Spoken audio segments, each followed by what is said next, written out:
My name is Rosa Martinez, and I am 55 years old. If you saw me now, sitting in this bare armchair in the living room, with my back aching and my hands still damp from washing, you might think I am an ordinary woman. But I'm not. Or at least, that's what I tell myself. Meanwhile, it's getting dark outside, and the cold is coming in, uninvited through the cracks in the old windows of the apartment. The clock says it's 8:30 p.m., but I feel like the day never ends. Only the taste of the air and the color of the walls change.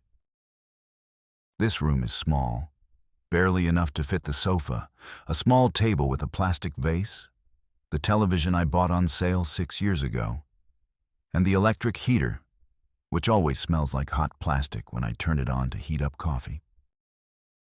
The paint on the walls used to be peach-colored, but now it looks patched and faded, with white spots from the humidity. The only light bulb hangs from a frayed cord, and its yellow light makes everything look sad.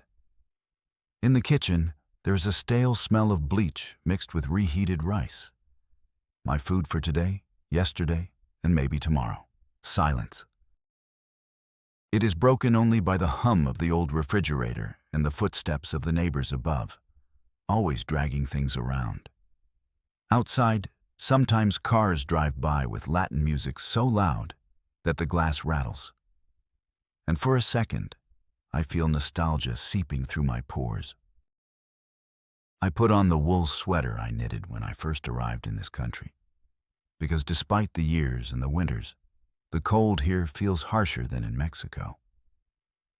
Maybe because back there I always had someone to hold my hand.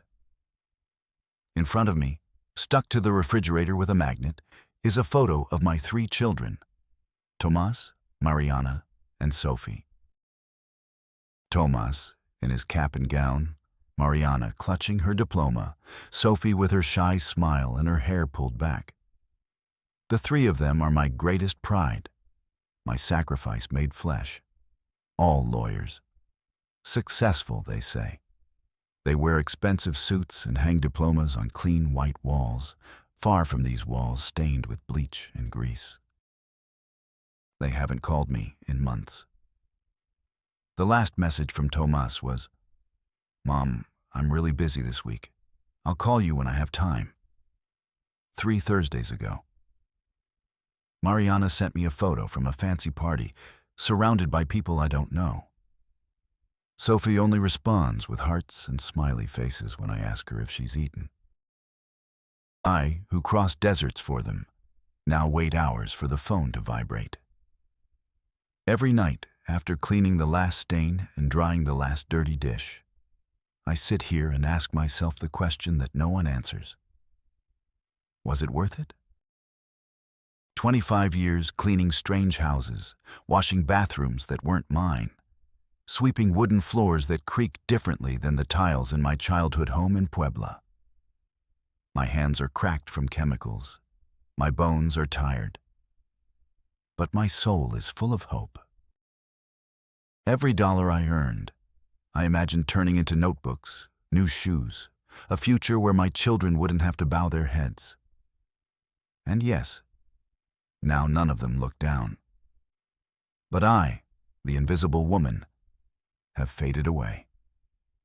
Outside, the trees shake in the wind, and the smell of wet earth comes in through the open window.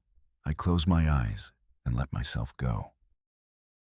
I go back to the days when I was young, when my dad called me Rosita, and my mom's laughter filled the kitchen. I hear the echo of tamales steaming and roosters crowing at dawn. For a moment, my heart beats faster.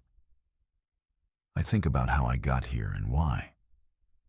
I find it hard to understand why, having everything, I feel lonelier than ever.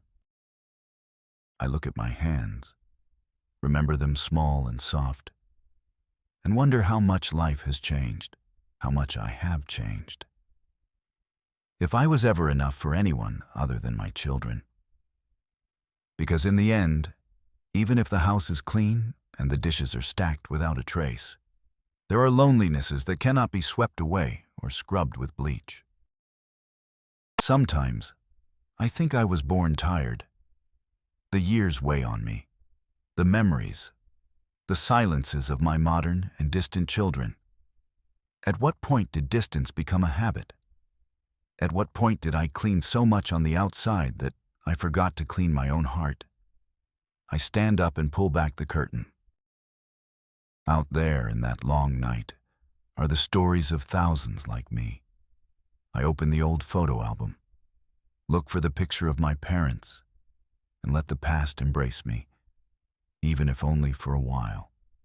I let memory pull me back to Puebla, to childhood, to the days when everything was easier and I was just a girl. It is there, under the warm shadow of memories, that everything begins again. I was born in a small town called Atlixco, in Puebla, where the cobblestone streets held stories of generations. Every morning, the air was filled with the sweet smell of freshly baked bread, mixed with the smoke coming from the chimneys. Our house was made of adobe, painted lime green, with a central courtyard where my mother hung clothes on ropes that stretched from wall to wall. I remember the sound of water falling into the large jar where we kept our drinking water, and the echo of our laughter bouncing off the thick walls. My dad, Alejandro, was a countryman with big, calloused hands that always smelled of damp earth and tobacco. He had black hair slicked back with hair gel, and when he smiled, deep wrinkles formed around his brown eyes. Every morning he would get up before dawn to go work in the cornfields, whistling songs by Jose Alfredo Jimenez while he prepared the strong black coffee he liked. My mother, Carmen, was a small woman with a strong character. She always wore her hair pulled back in a tight bun and wore flowery aprons that she sewed herself. She had soft but quick hands, perfect for making tortillas, and her voice was melodious when she sang while cooking. She smelled like a mixture of corn dough, bar soap, and a cheap cologne she wore on Sundays to go to church. My childhood days were spent between games and responsibilities. In the mornings, I helped my mother make tortillas, learning how to flip them on the griddle without burning my fingers. In the afternoons, I played with my sisters and the neighborhood children in the central square, where there was an old fountain that almost never had water, but where we would sit and talk and eat tamarind candy that we bought with the coins our parents gave us. Sundays were special. The whole family would get dressed up to go to noon mass.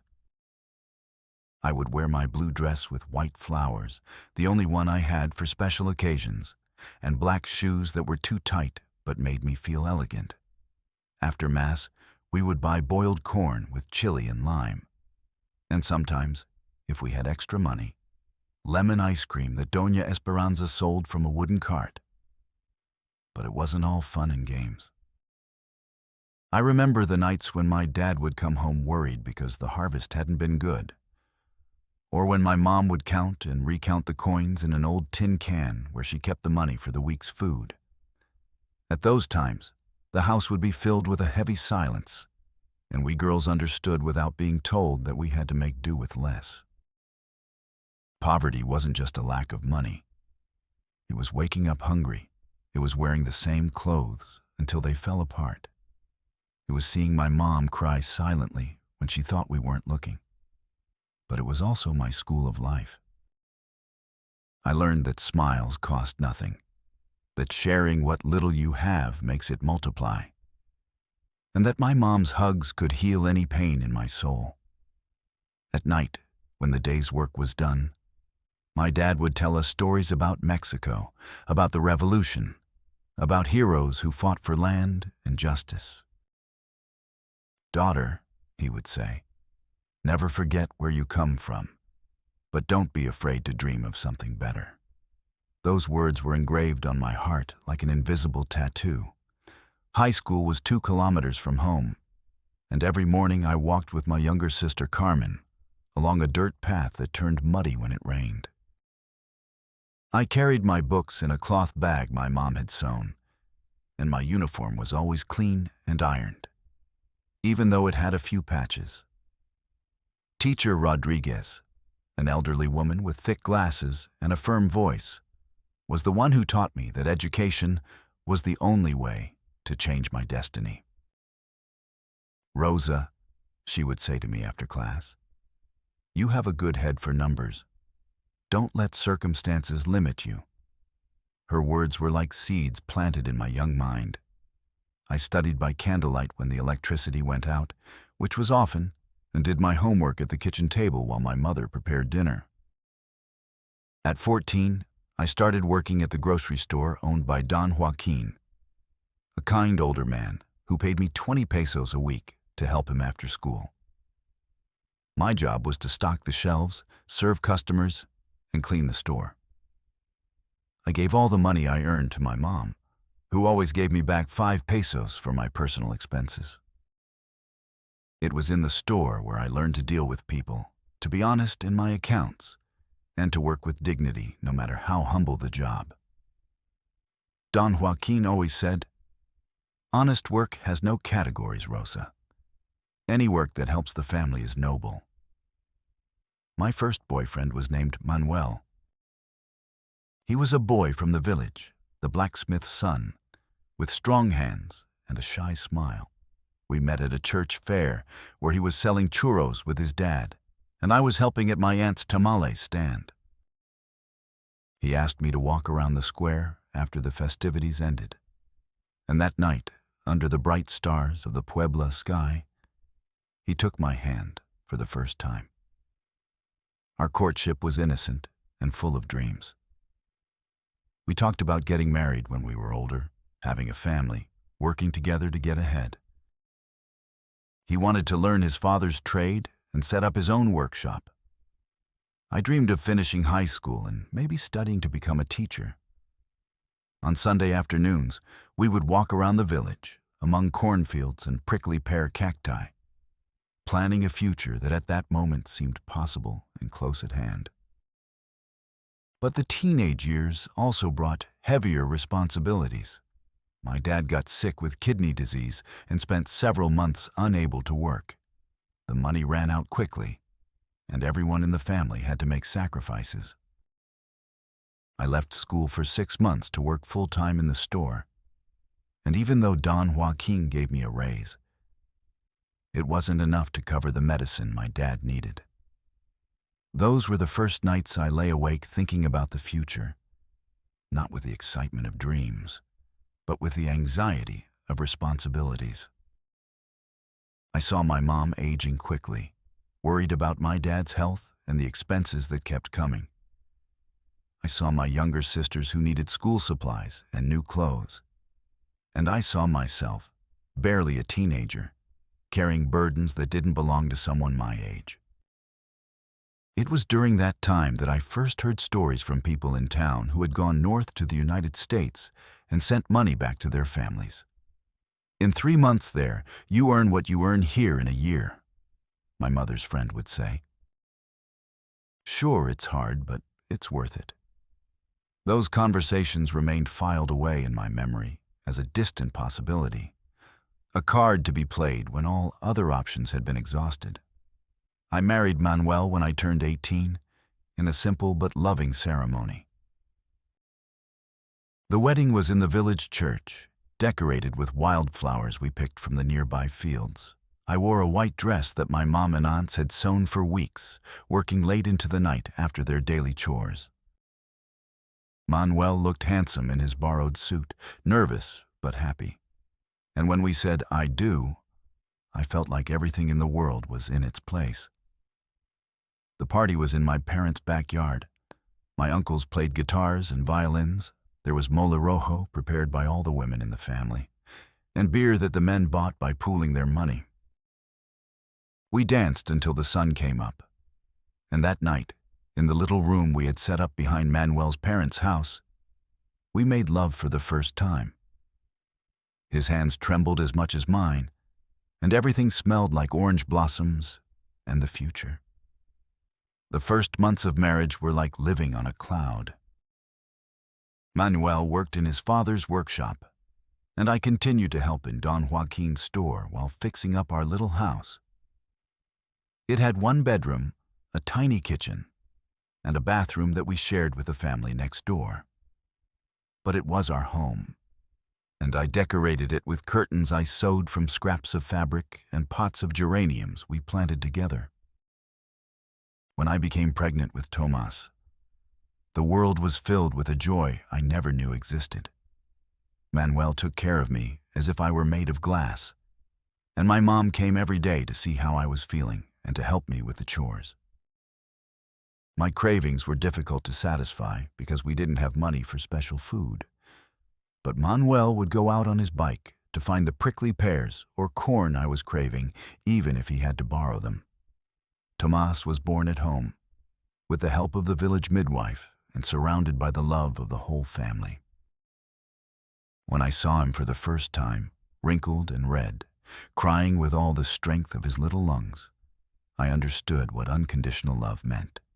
He was my son, my most sacred responsibility, my reason for getting up every day. 2 years later, Mariana arrived, and 2 years after that, Sophie. Each pregnancy was a blessing, but also a greater worry. The family was growing, but our income remained the same.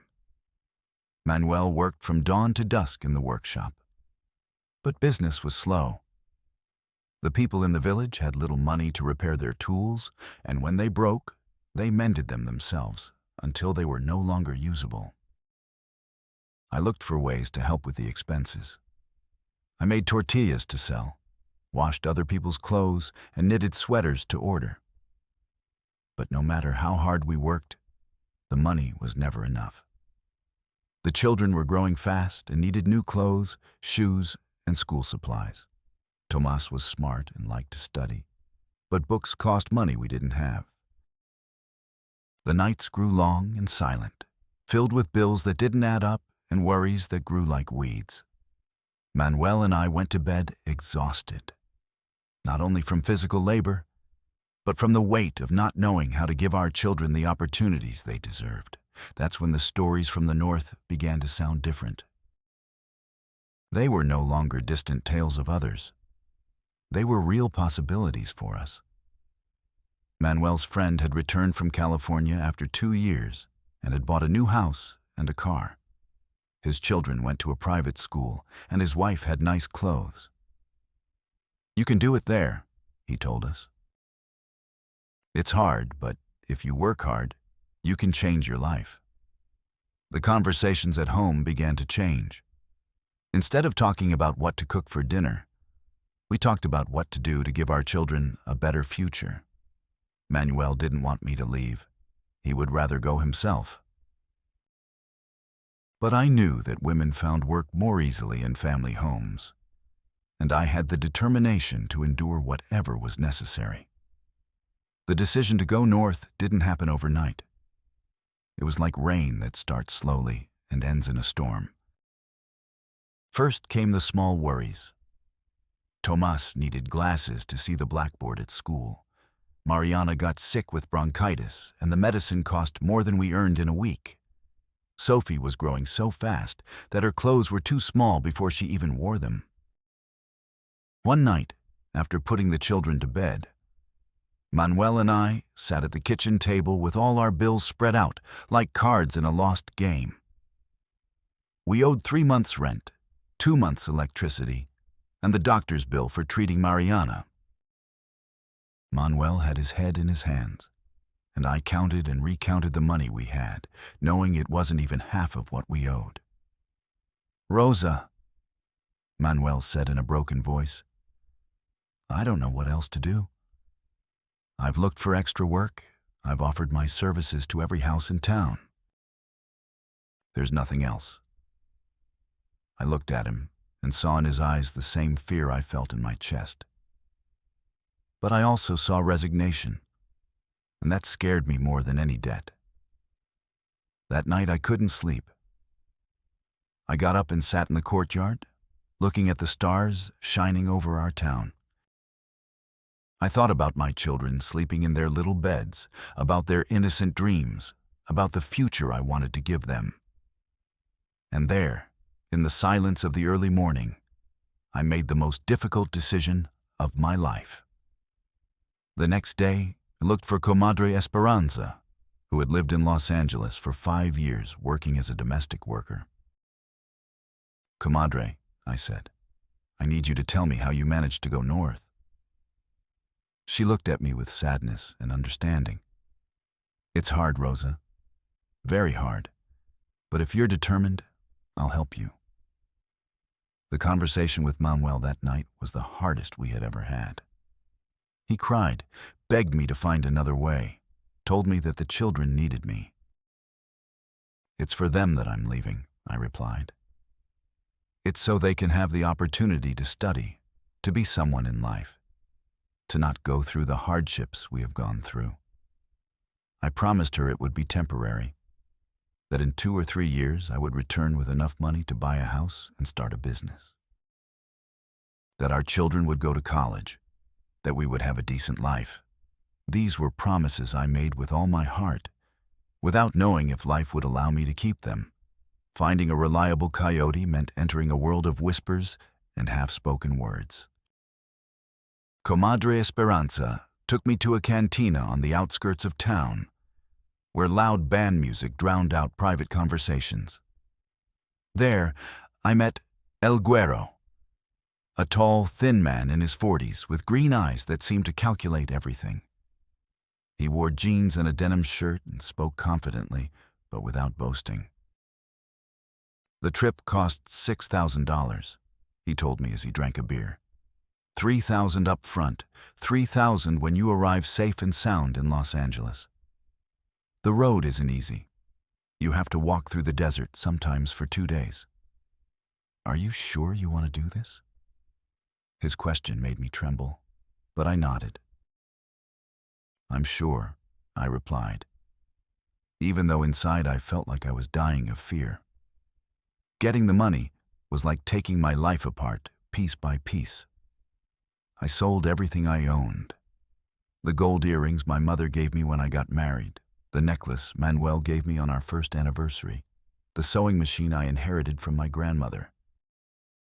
Each sale was like tearing a piece of my heart out. But I did it for the future of my children. Manuel sold his tools, the same ones he had inherited from his father and which represented his livelihood. "When you come back," he told me, "we'll buy new and better ones." But I saw the uncertainty in his eyes, the silent question of whether I would ever really return. We borrowed from all our relatives and friends. My brother lent us $500 with the promise that we would pay him back with interest. Manuel's parents pawned their television and gave us what they got for it. My aunt sold her chickens and helped us with another $300. Every peso borrowed was another responsibility, a commitment that weighed heavily on my conscience. The weeks before the trip were the longest of my life.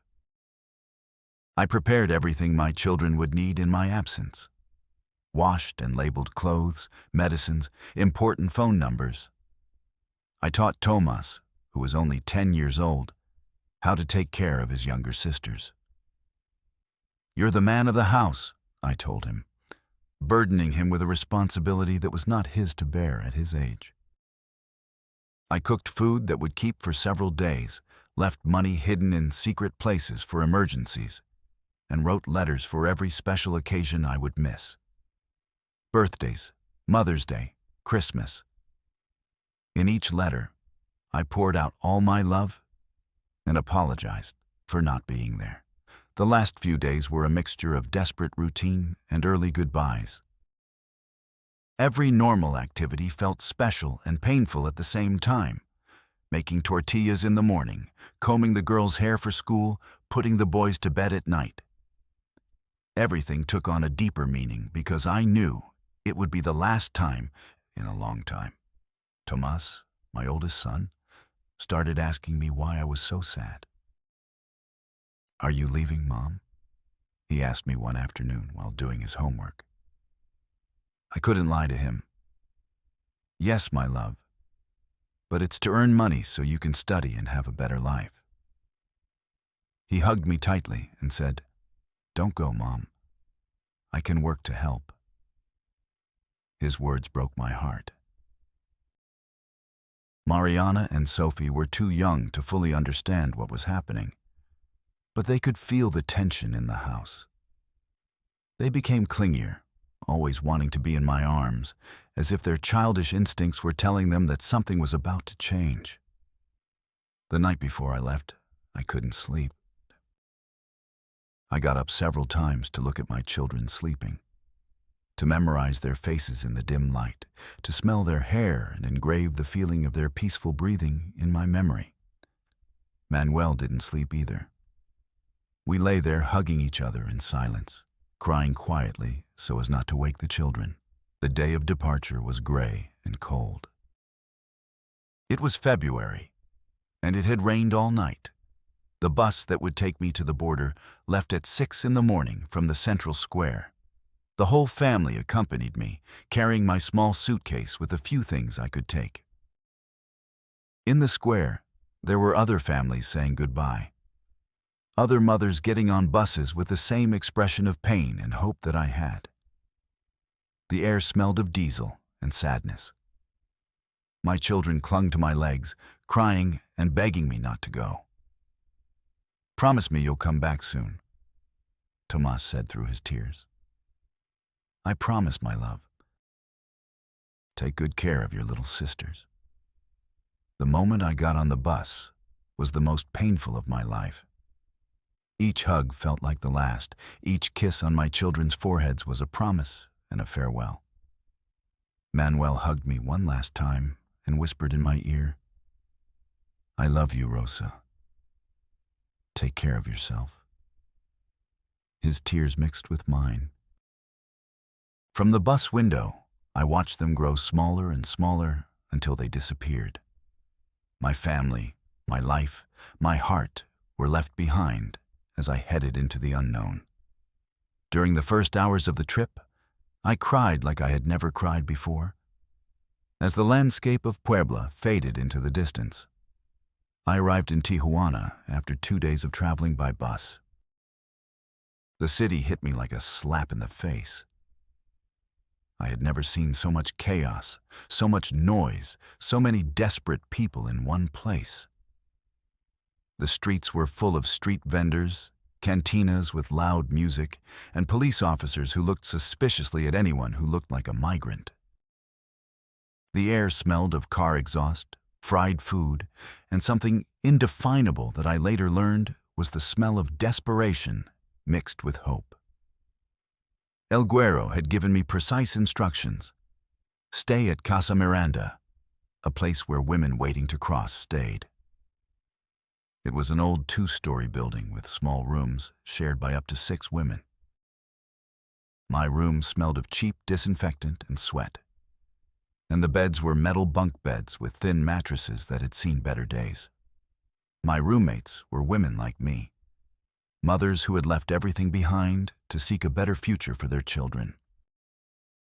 There was Lupita from Michoacán, who had 4 children and an alcoholic husband. Carmen from Oaxaca, whose husband had died in an accident and left her alone with 2 babies. And Mercedes from Guerrero, who was fleeing a violent husband. We all had different stories, but the same pain in our eyes. The call from Guerrero came on the 3rd day. "We're leaving tonight," he told me. "Get ready to walk a lot and don't carry anything heavy." He explained that I should only bring a change of clothes, a bottle of water, some food, and all my money hidden in different parts of my body. "If they catch you," he warned me, "don't say you know me. Don't say anything." That night we gathered at a safe house on the outskirts of Tijuana. There were 15 of us, 12 women and 3 young men. We all had the same expression of fear mixed with determination. El Güero explained the route. We would walk through the desert at night, avoiding border patrols, until we reached a point where a vehicle would pick us up on the American side. The crossing began at 2 in the morning. It was cold, and the desert was completely dark except for the bright stars above. We walked in single file, following El Guero, who knew the way. The terrain was rocky and treacherous. More than once I tripped and scraped my hands and knees. The silence was absolute, broken only by our footsteps and the distant sound of helicopters. For hours we walked without stopping. My feet began to hurt, then burn, and finally went numb. The bottle of water ran out sooner than expected, and my mouth was as dry as paper. At one point, one of the girls fainted from exhaustion. We helped her up, but the Guero was clear. Those who can't walk, stay behind. When we finally saw the lights of San Diego in the distance, I felt a mixture of relief and terror. We had been walking for 6 hours, my legs were shaking, and my throat was so dry I could barely swallow. "We're almost there," whispered Guero. "A truck is waiting for us on the other side." The moment of the final crossing was surreal. One by one, we ran crouched down to a fence that Guero cut with a pair of pliers. On the other side, sure enough, there was a truck with 2 men who spoke English. When I set foot on American soil, I felt like my whole world had changed forever. The truck took us to a house in San Diego where other immigrants were waiting.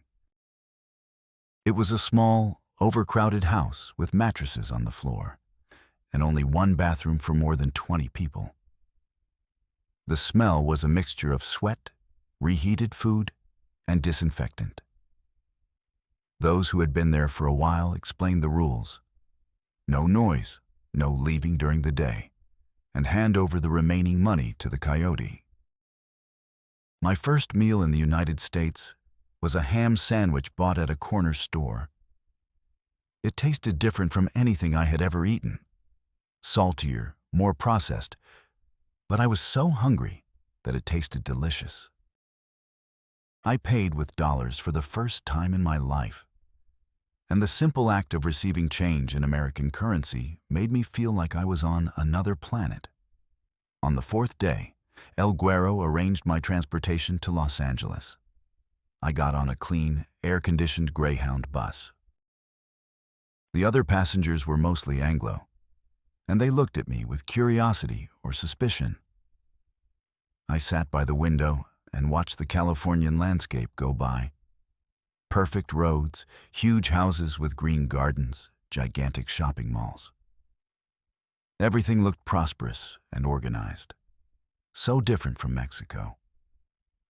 I arrived in Los Angeles on a Tuesday afternoon. The bus station was downtown, in an area that reminded me of the poorest parts of my town, but with taller buildings. There were many Latinos on the streets, and for the first time since I had crossed the border, I heard Spanish everywhere. The smell of tacos wafted from small restaurants, and I felt a little less lost.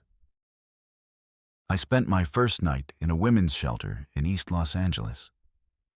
It cost $15 and included a bed in a shared dormitory and access to a communal shower. The place was full of immigrant women like me, but also American women who had fallen on hard times. Some talked to themselves, others cried silently, and a few seemed to be sick from drugs or alcohol. That first night, I couldn't sleep. The beds were uncomfortable, it was noisy, and my mind was racing. I thought about my children, who were probably sleeping in our little house in Atlixco.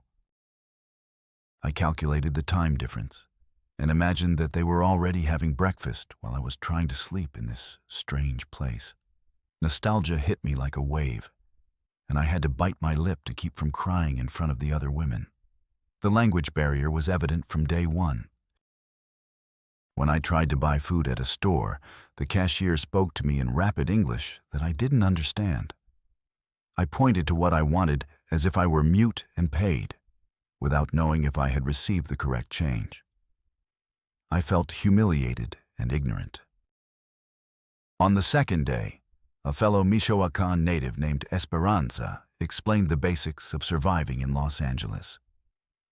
Learn basic English words, she advised. Work, money, bathroom, food. You can start with that. She also taught me how to use the bus system, how to find stores that sold Mexican products, and where to look for work. Finding work as a domestic worker was harder than I had imagined, but easier than for the men looking for construction jobs. Esperanza took me to a park in Beverly Hills where women went to find girls to clean their houses. It was like an open-air job market, with Latina women waiting on benches while American women arrived in luxury cars to choose them. The first few days were humiliating. The women looked me up and down, asked me if I spoke English, if I had references, if I knew how to use their washing machines. I responded in broken English. I work hard, I clean well, while they decided whether or not I was good enough to clean their houses. The first woman to hire me was a blonde woman named Mrs. Johnson, who lived in a mansion in Bel Air. The house was bigger than my entire block in Atlixco.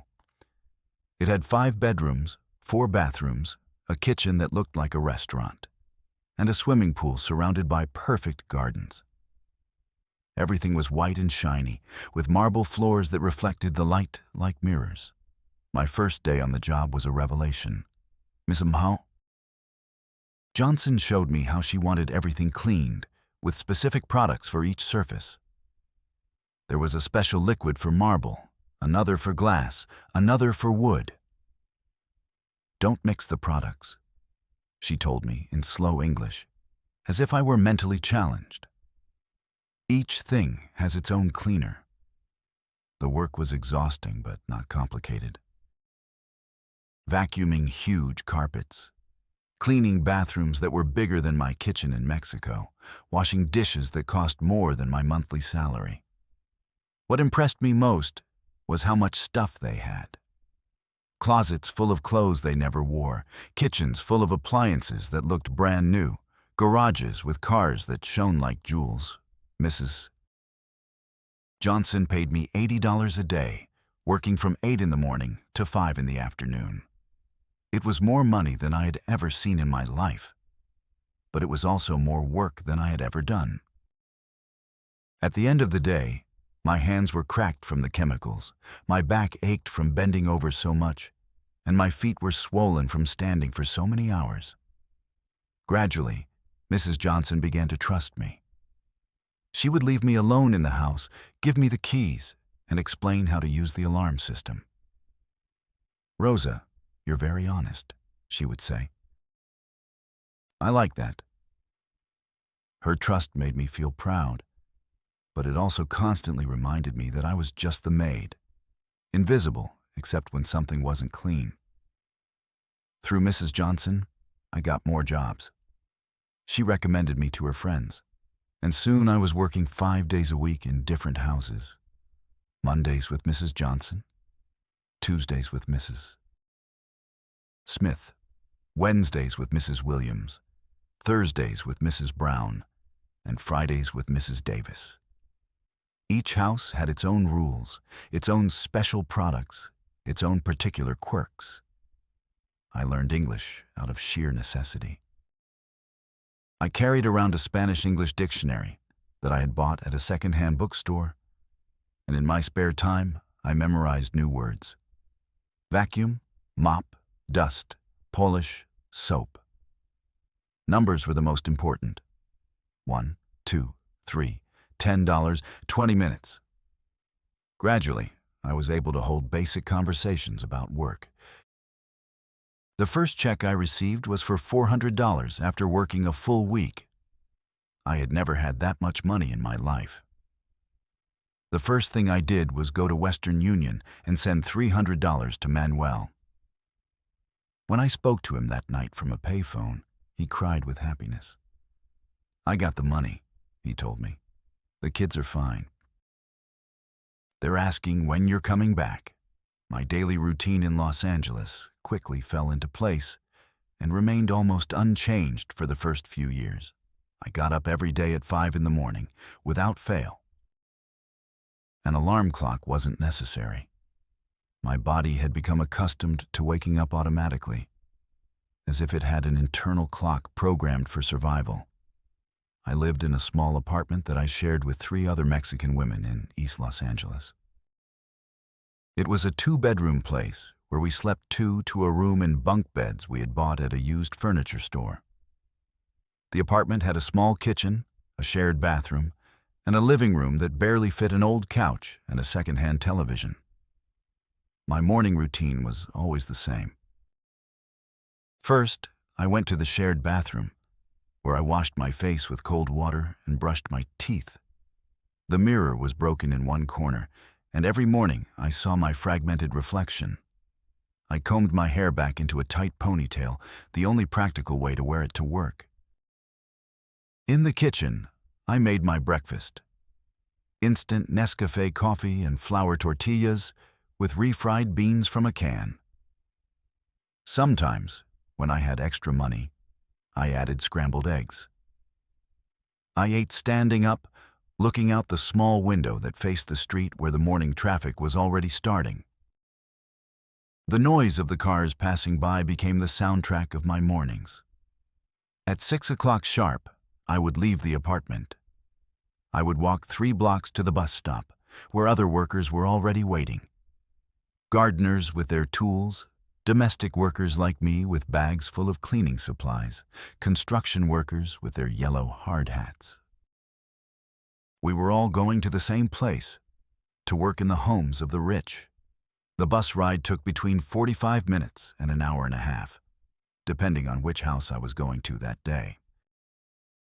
During the ride, I would look out the window and watch Los Angeles wake up. The tall buildings downtown glistening in the morning sun, the freeways filling up with cars, the stores opening their doors. Everything moved with an efficiency that impressed me, but also made me feel small. In the houses where I worked, my routine varied according to each lady's preferences, but it always included the same things: vacuuming, mopping, cleaning bathrooms, dusting, washing dishes, making beds. I worked in silence, moving through the houses like an efficient ghost. The families ate breakfast, got ready for work or school, talked on the phone, watched television, all while I cleaned around them as if I were invisible. Lunch was always a lonely affair. The women I worked for gave me permission to use their kitchens, but I preferred to eat outside, in the garden or in the garage, so I wouldn't feel like I was invading their space. I ate sandwiches I made at home, or tacos I bought from trucks that followed Latino workers. During those 30 minutes of break, I would call Mexico if I had time. The conversations with my children became my connection to real life. Each call cost money I didn't have, but it was necessary for my emotional survival. "How are you, my loves?" I would ask. "What did you eat? How was school?" Their little voices filled the emptiness in my chest, even if only for a few minutes.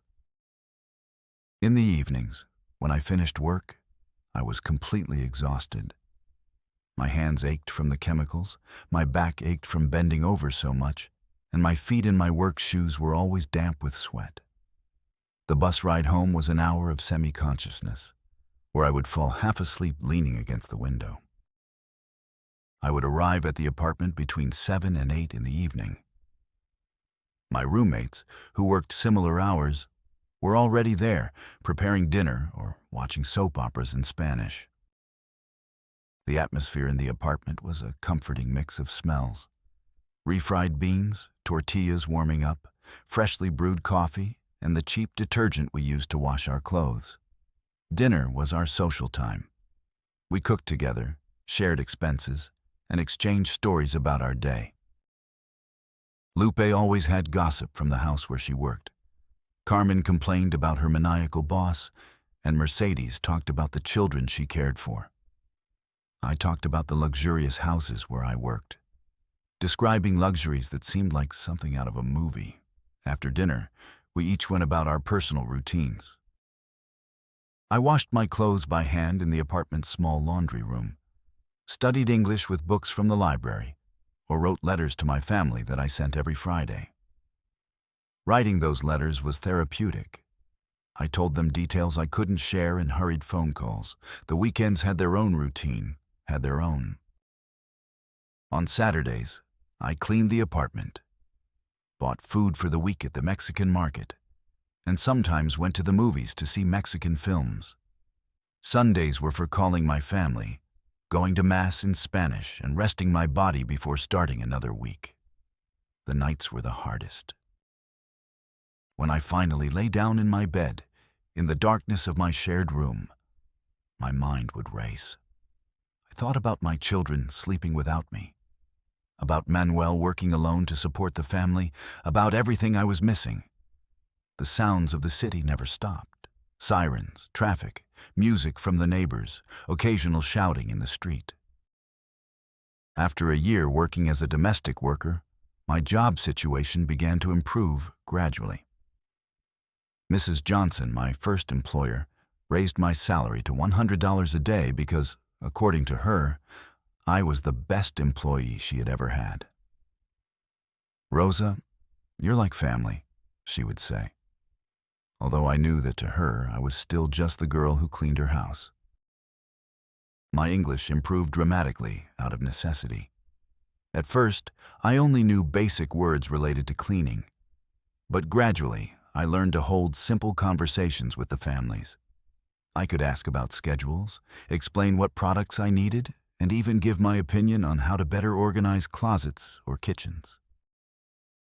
Working in wealthy homes taught me things I never imagined. I learned about specialized cleaning products, how to care for different types of fabrics and materials, about organization and efficiency. But I also learned about loneliness, because I discovered that money doesn't always buy happiness. I saw entire families who barely spoke to each other, children raised by nannies while their parents worked all day, married couples who lived like strangers in their perfect mansions. I began to specialize in certain types of jobs. I became an expert at cleaning very large houses, organizing family events, and coordinating deep cleanings before parties. Of course, I continue Rosa's story, following the structure, confessional tone, and abundance of sensory details. Even some employers let me train other new workers. I felt proud when Mrs. Brown introduced me like this. "She knows everything in this house. Whatever Rosa says, that's how it goes." I learned to negotiate raises, turn down houses where I was treated badly, and even choose clients. Some days, as I crossed luxurious neighborhoods with bags full of groceries under my arm, I felt that, in my own way, I was also conquering a part of that world so foreign to me. But exhaustion was my constant companion. When I got up, my knees creaked. My hands, always rough from the chemicals, remembered every corner I had scrubbed, every window I had polished. Many days I came home so exhausted that I couldn't feel my body. I just wanted to close my eyes and not dream at all. English was still a challenge, but every mistake, asking, "Where is the mop?" When I meant bucket, being laughed at for confusing soap with soup, became an anecdote. Over time, I lost my fear of making mistakes. I learned to listen carefully, recognize accents and intonation, and even decipher incomplete instructions. I had strict bosses and smiling bosses, employers who offered me hot coffee, and employers who looked at me without seeing me. With some, I ended up sharing Mexican recipes, such as flan chiles en nogada. With others, we exchanged stories about our children and celebrations.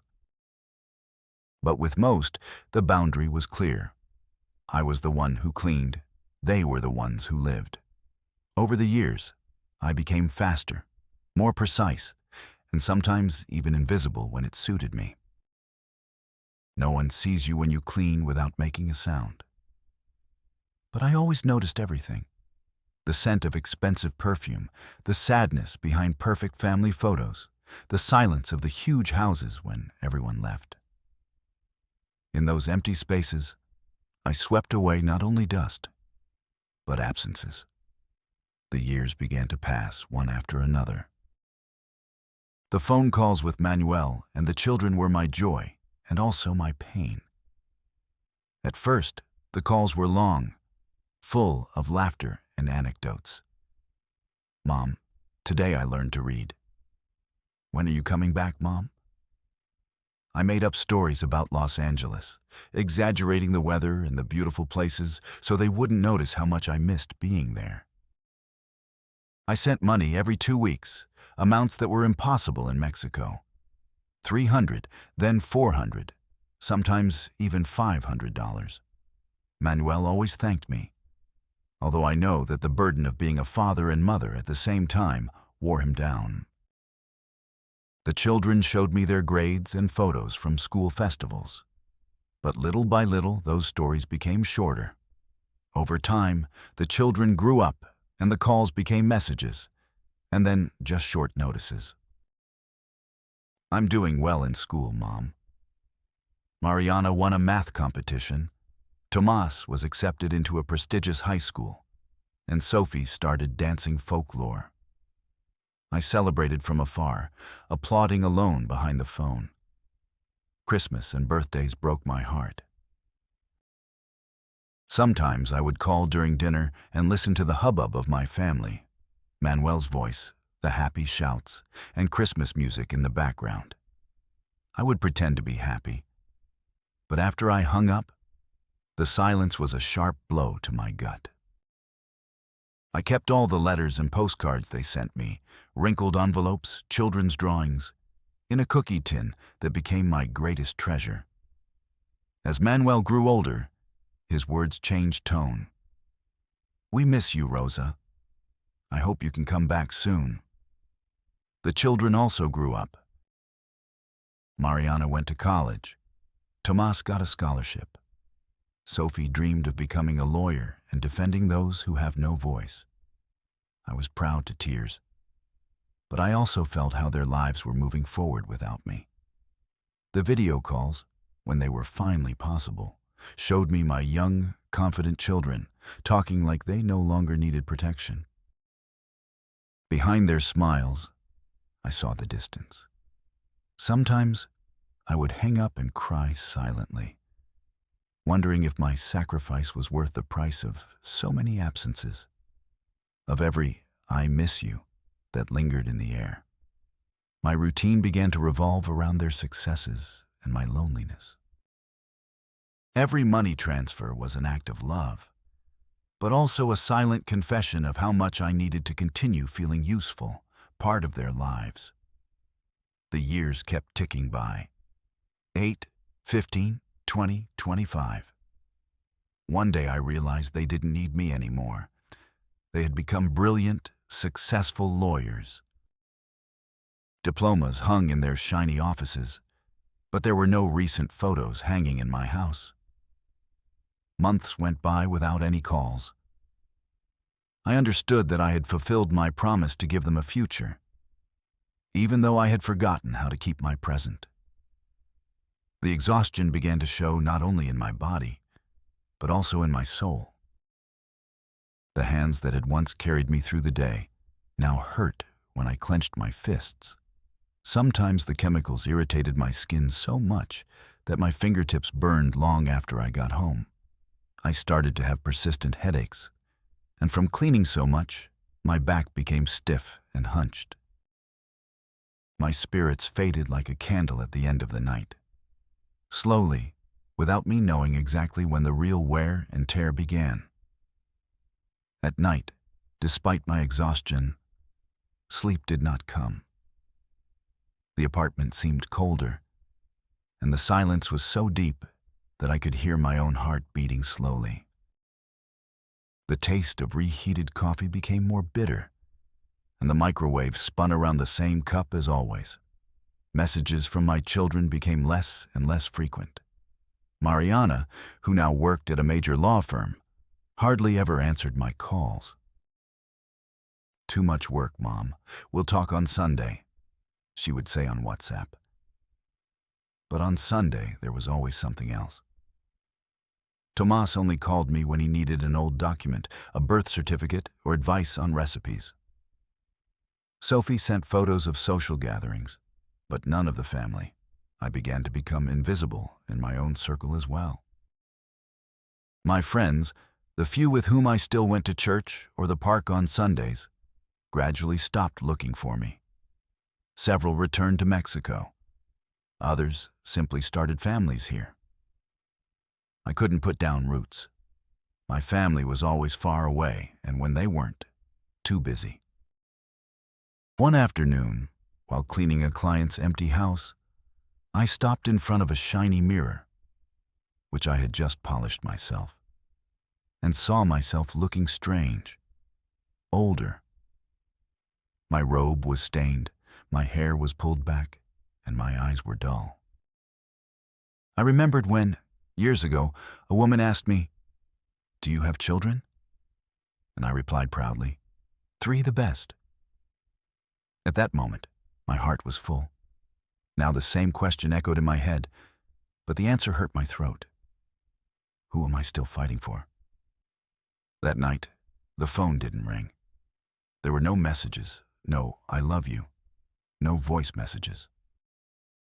Just the light from the refrigerator when I opened it, the noises from the street, and my reflection silhouetted against the window.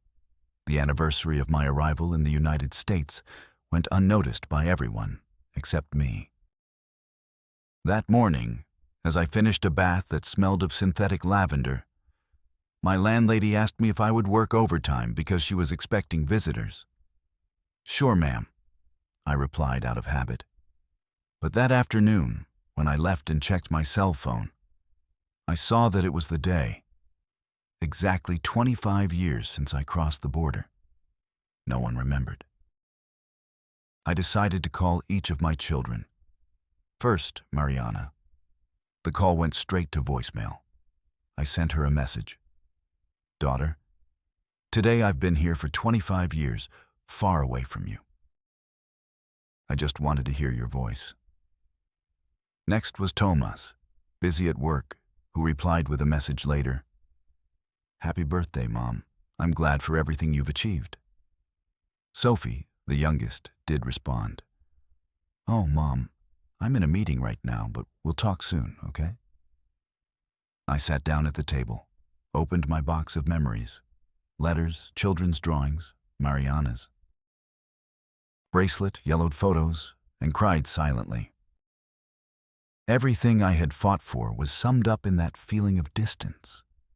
The furniture, the clean house, the television on in the background, and me alone. The smell of instant soup filled the air. The old radio spit out songs by Javier Solís. I remembered Christmas in Puebla, the brightness of the lights, the warmth of intertwined hands. That night, I didn't sleep. I sat on the couch, watched the sunrise filter through the curtains, and repeated my children's names under my breath, over and over again.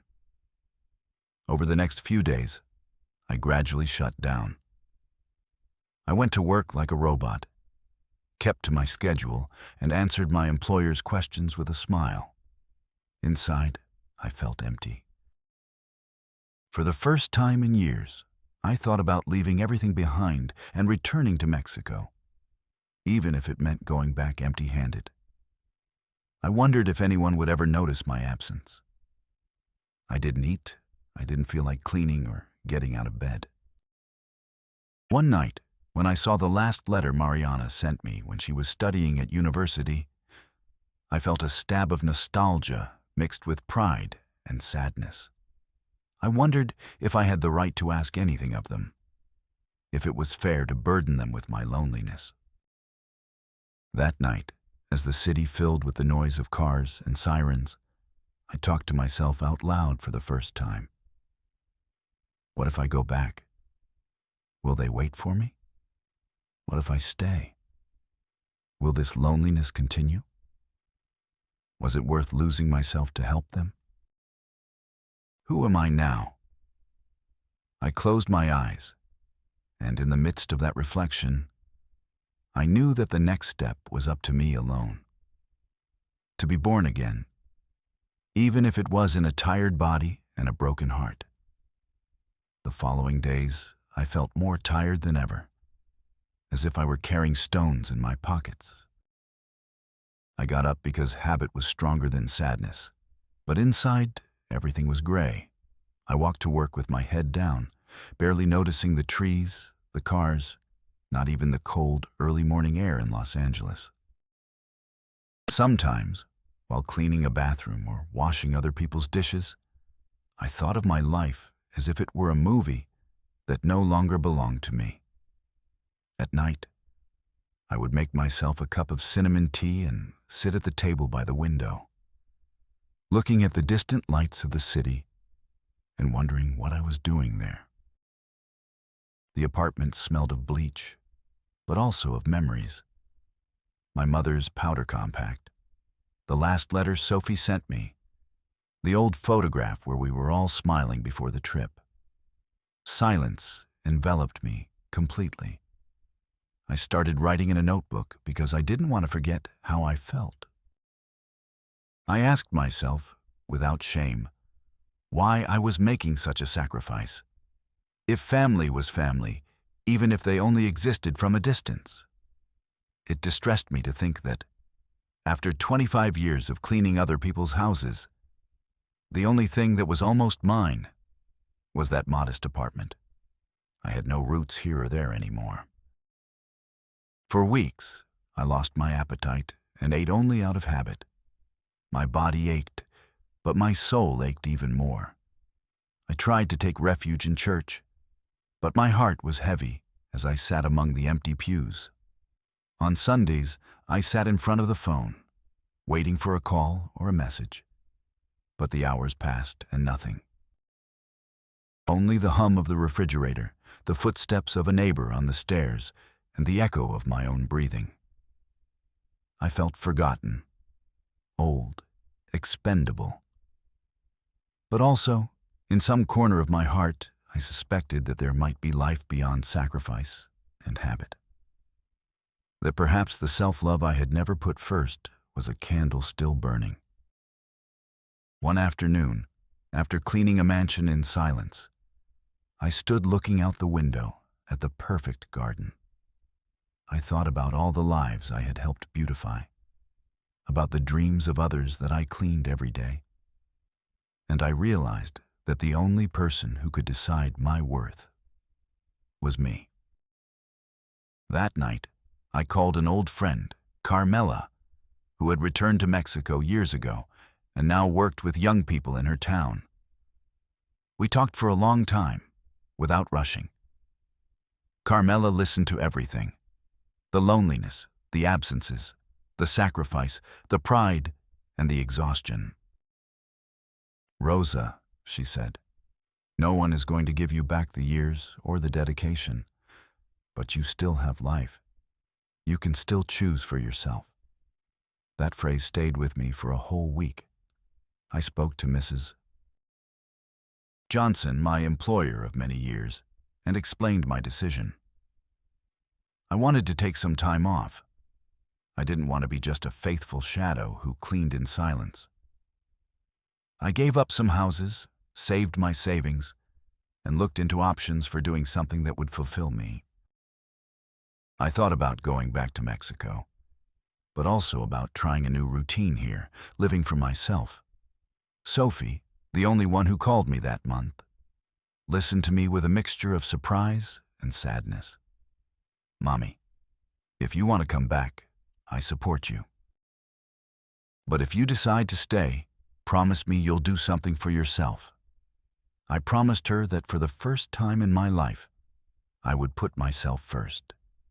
I made plans, small ones, but mine. Study English formally, take Latin dance classes downtown, visit museums on Sundays. I began to write my story calmly.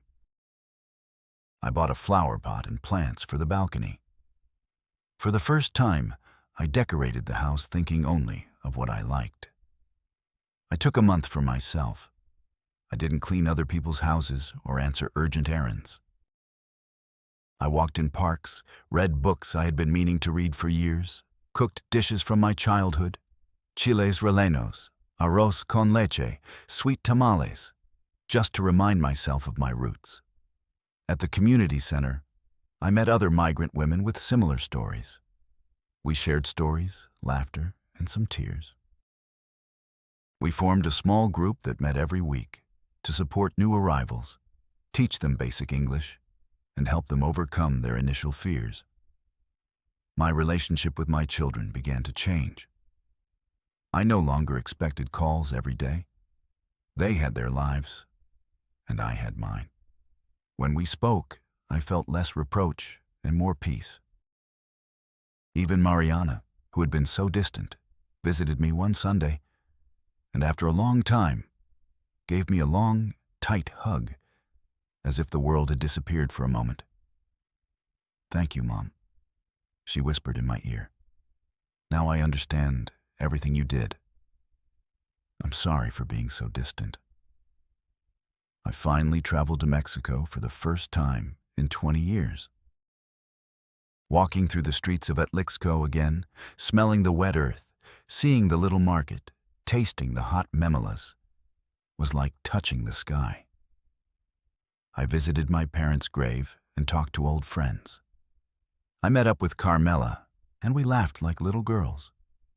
I missed my children, of course, but something inside me was put back together. I returned to Los Angeles with a less weary soul. I planted new flowers on my balcony and decorated an altar in the living room with old and new photos. Now my children's visits were less of a performance and more of a sincere, guilt-free reunion. I continued to help those in need, but I never again abandoned myself. Today, when I clean my little space, when I make fresh coffee in the morning and open the curtains to let the sun in, I am grateful for my story. I recognize that the sacrifice was not in vain, but I also understand that we must never forget ourselves. To those who hear or read this, don't let life become just waiting. Fight for your loved ones, yes, but also fight for your laughter, for your dormant dreams, for your own peace. Distance hurts, sacrifice weighs heavily, but there is no greater reward than discovering that we are still here, ready to start over at any age. Don't be afraid to say enough is enough. Don't fear the void. Sometimes it's just space for something new and true. If you ever felt invisible in the world of others, remember that your light only needs your own eyes. To other migrants, mothers, fathers, children, celebrate your resilience and tell your story. If this resonated with you, share it. Tell me your story. We are here to listen to each other, accompany each other, and never be truly alone again. Thank you for letting me into your life for a few minutes. If you want to continue listening to real stories, subscribe, leave a comment, or share your own voice. Because every scar is the mark of a battle won. Rosa Martinez.